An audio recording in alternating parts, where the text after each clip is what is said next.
My first interview in the White House for the job of chairman of the NEA was with Valerie Jarrett. I did a rather odd thing.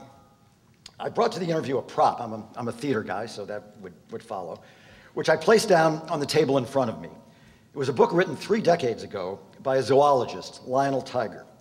The title was Optimism, the Biology of Hope. The book made what now seems to me to be an obvious point, that optimism is a core survival mechanism of the species. It may be unrealistic, misguided, maybe even irrational, but vital. It is hardwired into our DNA. Every day we make decisions because we assume, often foolishly and mistakenly granted, a positive outcome. We get married, have children, buy stocks, bet on horses. I'm probably the only one in the room who does that. Change jobs, you name it. I'm a theatrical producer. Fewer than 20% of the shows that open on Broadway earn back their investment. It is an absolutely terrible business, and the people who invest in it know that. So why do they do it?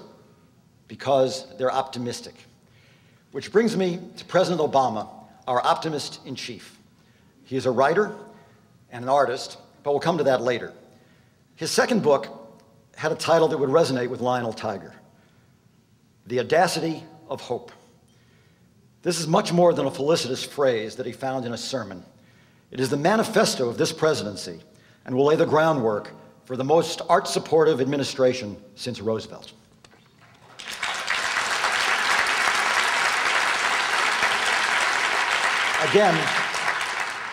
Again, optimism presumes positive outcomes, the exigencies of the real world notwithstanding. The Obama campaign has always been about aspiration. The idea that our current reality, our circumstances, if you will, need not determine our future. This aspiration takes different forms. People will aspire to racial equality or economic security. I want to say healthcare, but that's not in the main part of my speech. Or more crassly, to be rich or famous or revered. We dream. We want to do better, to be better. And the most compelling expression of our desire to reach beyond the quotidian is art. The impulse to imagine, to create, to express. Art is the most optimistic of activities. The ballerina standing on point, or being thrown high into the air. Lovers breaking into song in musicals. Painters through history rendering success in war and hunting, or religious imagery, or the exuberant discovery of new forms and shapes. The thrilling, spontaneous riff of a jazz saxophonist. The emotional release of comedy. Even tragedy, in the Aristotelian sense of catharsis and lessons learned.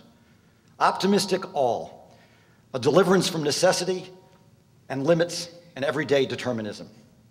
There is grandeur in art, there is boldness, there is even, to use a very loaded word, the possibility of change. And we mortals need that. Michelle Obama, a passionate advocate for the arts, said in Pittsburgh at the G20 summit, "We believe strongly that the arts aren't somehow an extra part of our national life, but instead we feel that the arts are at the heart of our national life." How true.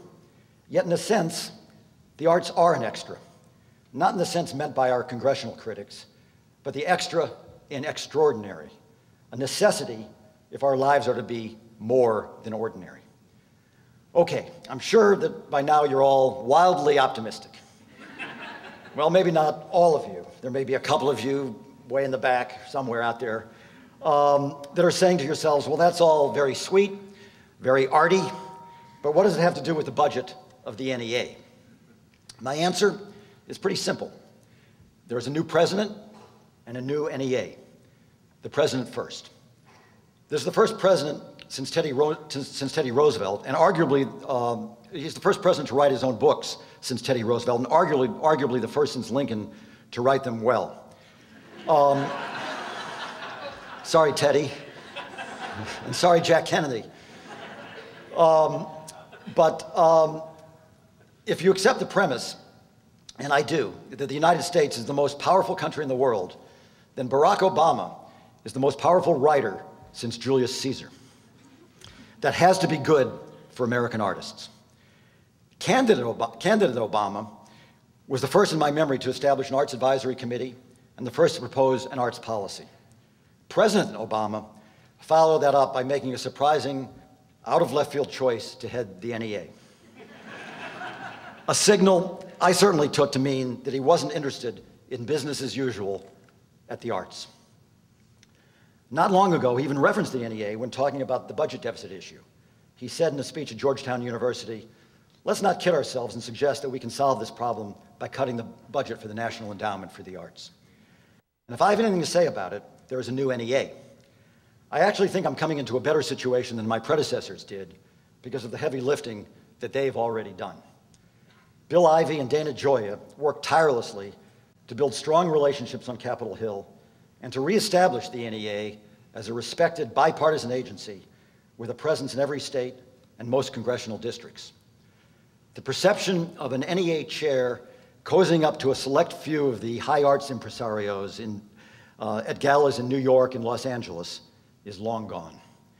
The NEA has never been more ubiquitous or more dedicated to accessibility of the arts for all Americans.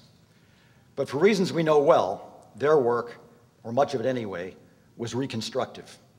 The best policy was keep your head down and build your credibility good grant by good grant. If there was an unofficial press strategy, it was no news is good news, for obvious reasons. And they had the right strategy for that time. Heaven knows where we'd be if not for them. But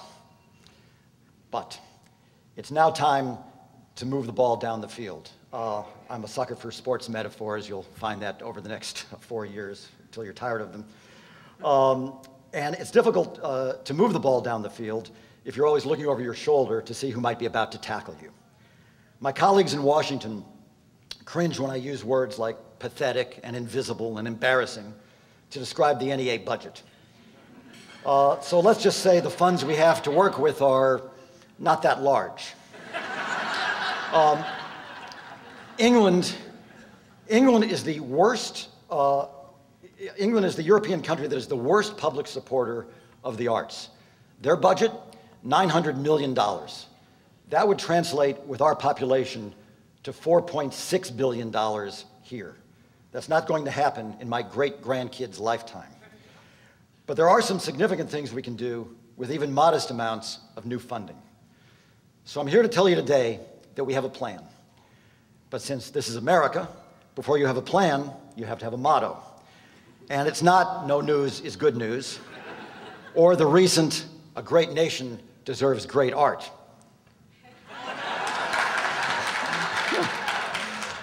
It's a simple two-word declaration. Art works. I hope you'll soon be seeing that logo everywhere you look. Why art works? The fact is that those two words sum up everything we are or are going to be about at the NEA. Art works is a triple entendre. Of course, I love that. Of course, art works is a noun, which encompasses the very stuff of what we do, the achievement of artists. Great artworks is the objective of every grant we make. Secondly, art works is a sentence that describes the very activity I mentioned earlier. Art works on and within people to change, that word again, and inspire them.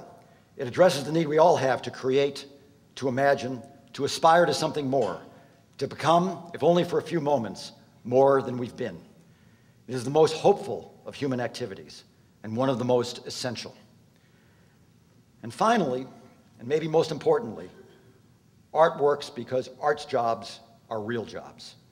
The 5.7 million people who have full-time arts-related jobs in this country are a part of the real economy. They pay taxes and spend money, obviously. But we're going to be making a point beyond that.